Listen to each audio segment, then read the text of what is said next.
기도를 끝났을 때 해리가 카운터에 기대서서 삐딱한 목소리로 말했습니다. 이봐요. 당신 왜 나한테 설교자라고 말 안 했어? 도대체 당신 어느 교파 목사요? 그때 저는 아주 적절한 말이 하나 떠올랐습니다. 저는 새벽 3시 30분에 창녀들을 위해 생일 파티를 열어줄 수 있는 교파에 속해 있습니다. 해리가 잠시 가만히 있다가 코웃음을 치며 말했습니다. 말도 안 되는 소리 하지 마시오. 그런 교회는 없어. 만약 그런 교회가 있다면 내가 진작 그런 교회에 다녔을 거요. 정말 그런 교회가 있다면 나는 그런 교회에 다니고 싶단 말이고. 여러분, 우리 모두 그런 교회에 다니고 싶지 않습니까? 우리 모두 새벽 3시 30분에 청년들을 위해서 생일 파티를 열어주는 교회에 다니고 싶지 않습니까? 그런 교회가 바로 예수님께서 이 땅에 오셔서 창조하신 교회가 아닙니까? 저는 세상 어디에 그런 교회가 있는지 잘 모릅니다. 그런 교회는 정말 이상적이고 진정한 교회가 아니겠습니까?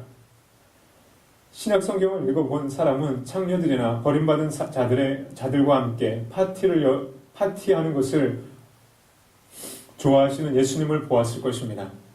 세리들과 죄인들은 예수님께서 자신들과 함께 파티를 했기 때문에 예수님을 사랑했습니다. 뭉둥이들도 자신들과 함께 먹고 마시며 파티하시는 예수님의 사랑을 체험했습니다. 예수님은 정말 그런 분이셨습니다. 엄숙한 경건만을 추구하는 사람들은 예수님께서 하신 일들을 잘 이해할 수 없었을 것입니다. 그러나 한 번도 파티의 초대를 받아 보지 못한 외로운 사람들은 예수님을 한없이 좋아하고 열렬히 따랐습니다. 우리 예수님은 파티의 주인이셨습니다. 그리고 현재도 파티의 주인이십니다. 여러분, 세상 사람들이 바라는 교회가 어떤 교회일까요?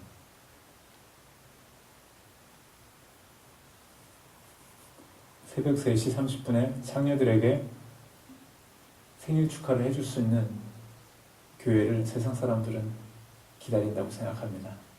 진실한 교회. 여러분, 기독교란 무엇입니까? 기독교는 예수 그리스도의 사랑을 나누는 파티입니다. 우리의 예배도 예수님의 사랑을 나누는 파티입니다. 우리의 삶도 예수님의 사랑을 나누는 파티입니다. 누군가 우리의 그 예배에 초청되어지면 그는 변화된 삶을 평생 기대하지 못했던 다리가 후들후들 떨리고 서 있지도 못할 만한 당황스러울 만큼 감격스러운 은혜를 받을 수 있을 것입니다. 그 파티의 대상은 누구입니까? 삶이 지쳐서 마음이 메마른 사람들입니다.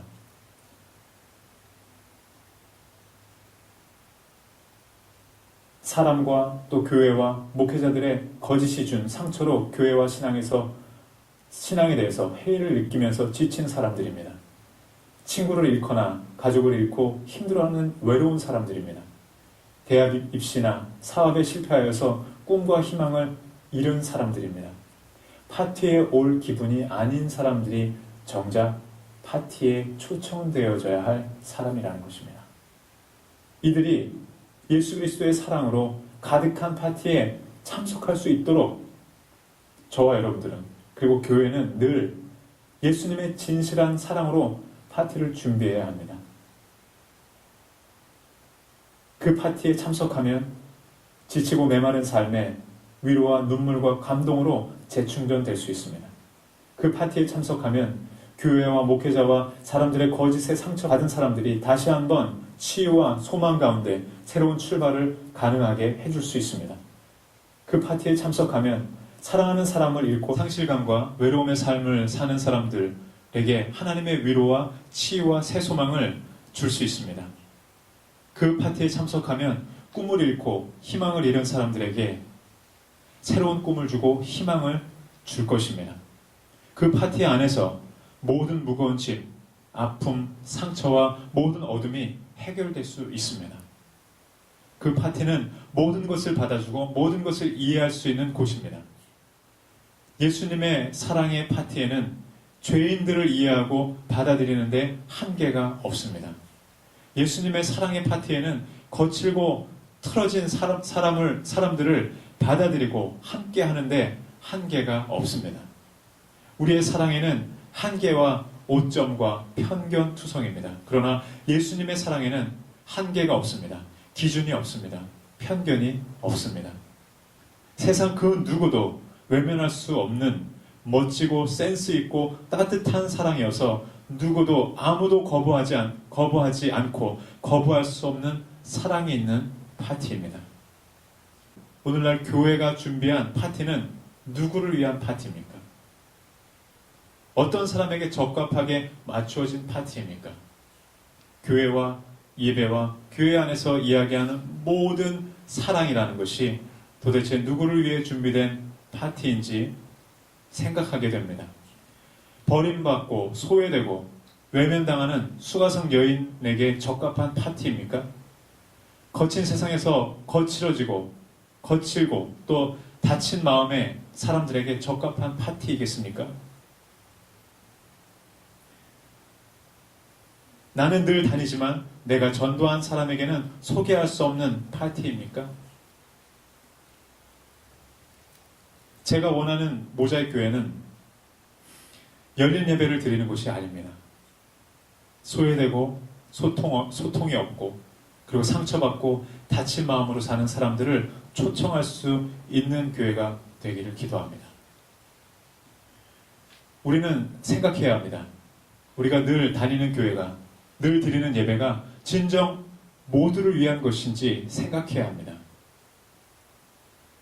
이해와 소통과 받아들임이 우리의 관점과 우리의 상식의 기준인지 하나님의 크고 깊으신 사랑의 기준인지를 늘 생각해야 됩니다. 교회는 공동체입니다. 커뮤니티라고 말합니다.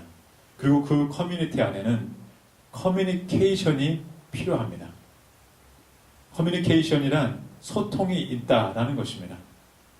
그런데 그 커뮤니케이션이란 단순히 말이 오고 가서 이해되는 수준을 말하는 것이 아니라 말하지 않아도 알고 이해해 줄 수 있는 소통을 말합니다.